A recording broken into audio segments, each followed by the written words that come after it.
Hey Luminaires, and welcome to AirFairGaming. Today we have a Ruby Sapphire control deck for everybody.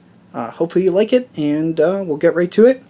We have 4 Develop Your Brains to start the deck off with. This card is a 1-cost inkable card where you are able to look at the top 2 cards of your deck, add 1 to hand, and the other goes to the bottom. Very, very nice cantrip. Allows you to accelerate further in your game plan, allows you to set up a little bit in case the next card wasn't favorable, but the next one down was. It's a great card for that. Following that, we have our ramp package. We have 4 Grandmatala. She is a 2-cost inkable card and a 1/1, and whenever she would be banished, she goes into your Inkwell face down. Next up, we have 1 jump ahead. This card is controversial right now. People don't like it. People are saying it's terrible. Other people say they like it. Some people are middle ground. So it's kind of all over the place. I still like playing it, because I enjoy playing Grandmatala on turn 2, on turn 3, play Mickey here, and then Grandmatala sings 1 jump ahead, and then if they want to attack Grandmatala, she can do 1 damage to one of their characters, and also go into our Inkwell, and we're really far ahead. So I still like having that combo and that access to it, and then if not, then Grandmatala could just, like, you know, quest and win in 20 turns, I guess. Alright, up next we have 4 of Mickey Mouse, who does the same thing 1 jump ahead does, which is take the top card of your deck and place it into your Inkwell, exert it. And they kind of do the same thing, but this is a character card. So, you know, characters are good, they generate lore, they get into combat, all that good stuff. Alright, now more onto the control side of things. We are running Aladdin, Street Rat. He has Improvise. When you play this card, each opponent loses 1 lore. He allows us to slow down those aggressive decks that are just trying to generate a bunch of lore right away. And he's kind of nice to help taper that. He is a 3-cost 2/2 though, so he can be behind the curve a little bit. But still a very good card. Mostly played for the next card, which is Aladdin, Heroic Outlaw. He has Shift 5.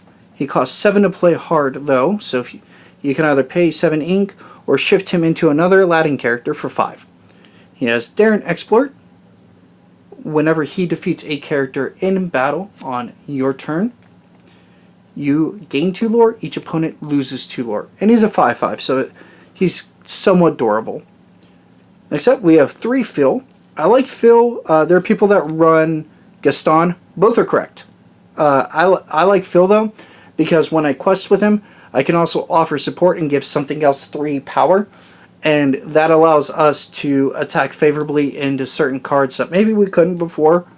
You know what I mean? If your opponent has like something like a Hades or Dr. Facilier, and we have like 2 fields out, well, one can quest and then the other gets 3 power, and we only have to lose 1 guy, you know, and we gain a lore out of it. So I kind of like those little combos. You can't do that with Gaston. So that's why I favor Phil over Gaston personally. But like I said, both choices are correct. Next up, we have 2 Aurora. She's a 5-cost inkable card, 3/5 with 2 lore. And she gives all your other characters ward. That's why she's in here. She's in here for protection. She can be one of the cards that's a flex spot that you can remove. I think eventually she's going to come out, and I'm going to replace it with Jasmine and do like some Jasmine shenanigans. I notice that's getting more and more popular for this color archetype, and it's not wrong. I like the idea behind it. I just haven't tested it enough. And Jasmine's also like a 3 ink 3/3 that gains you 2 lore and then shift for 3. So you can play her like just straight out like on turn 6, or just play Jasmine turn 5 raw if you need to without shifting into her, and so on and so forth. There's a lot of different plays and flexibility of the deck. So if you want to go a different route, you can do that instead of Aurora, as Jasmine will heal all your characters, which can be super beneficial. Next up, we have 4 of the Maleficent, 5-cost. Some people play Belle here, and that's completely correct too if you want to. I am just not rich, so I don't have the money to afford a playset of Belles for, you know, $120, $140, whatever they are. So this is a budget option. Equally though, I also feel like this card in my testing, because I've tested on Pixelborn or what have you, was in the same realm as, believe it or not, Belle, because this just gains you like 3 lore. Sure, Belle gives you 5 lore when you're at 10, so she can like win the game in 4 turns, but sometimes just questing with this card is enough, and I play Shield of Virtue in the deck, so we can just, you know, ready her and keep her alive, and then in 2 turns she does what Belle does like in 1 turn. So you can kind of see how that can work out. Again, I've seen her played, I've seen other cards played. This is just one I'm sticking to for now. I don't think there are any incorrect answers as far as like how your deck wants to generate lore. It's up to the player and your comfort level. Moving on, we have 4 of Maui Hero to all. He has Russian Reckless, so he just comes in and punches guys. That's what he's for. With Shield of Virtue, you can ready him and sometimes take out 2 big threats with that big beefy 6 power. Maybe you attack into like 2 Hades or, you know, 2 of their princess characters or whatever, and he can just be a tanky board removal monster on the field. And that's also kind of why I want to maybe think about the Jasmine package, because being able to heal him seems nuts to me. So that's why we play him. Next up are 4 Robin Hood. The most inked card in the deck, I would say, as far as what I do with him. Definitely, like, if he's in my hand, he's usually inked immediately so I can play my other cards. But he does have use. If you have less cards in your hand, you get to draw a card. That's what Feed the Poor keyword is for. And then Good Shot is he can attack things with evasive, so he's nice to have like an evasive answer. But our deck is like full of answers, so he doesn't feel as prominent in here. But he is card draw whenever these 2 colors have none. And that's generally what I do with him. Like late game, might be like, all right, we're at like 9 or 10 ink. Pay 6 for that draw card. Maybe then we find like another card we can throw down. Maybe we haven't inked a card, and then we can like ink a card and play something else. So on and so forth. There are different plays you can figure out with him. He is expensive and undercosted, but drawing a card and being able to attack into evasive favorably can come up.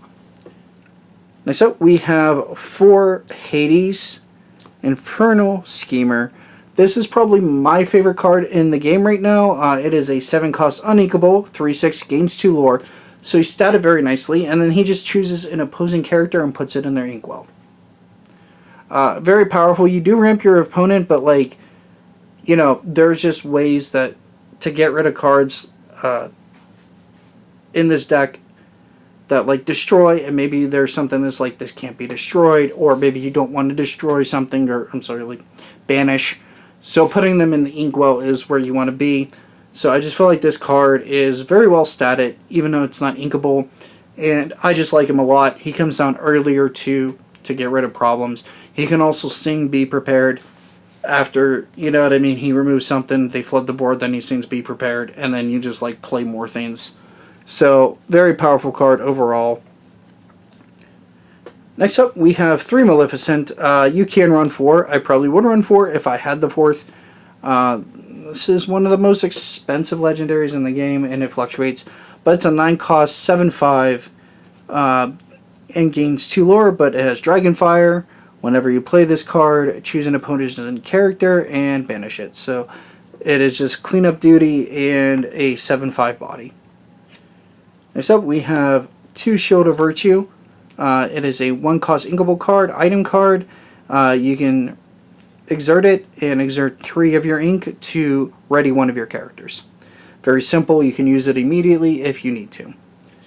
Next up, we have our hard removal package, I would say, which are 4 Let It Go. You choose an opponent's character and ink it. It's a song, so you can sing it, which is great, by the way. Just being able to get rid of something on the field by singing and then having like the rest of your ink to play. Very strong.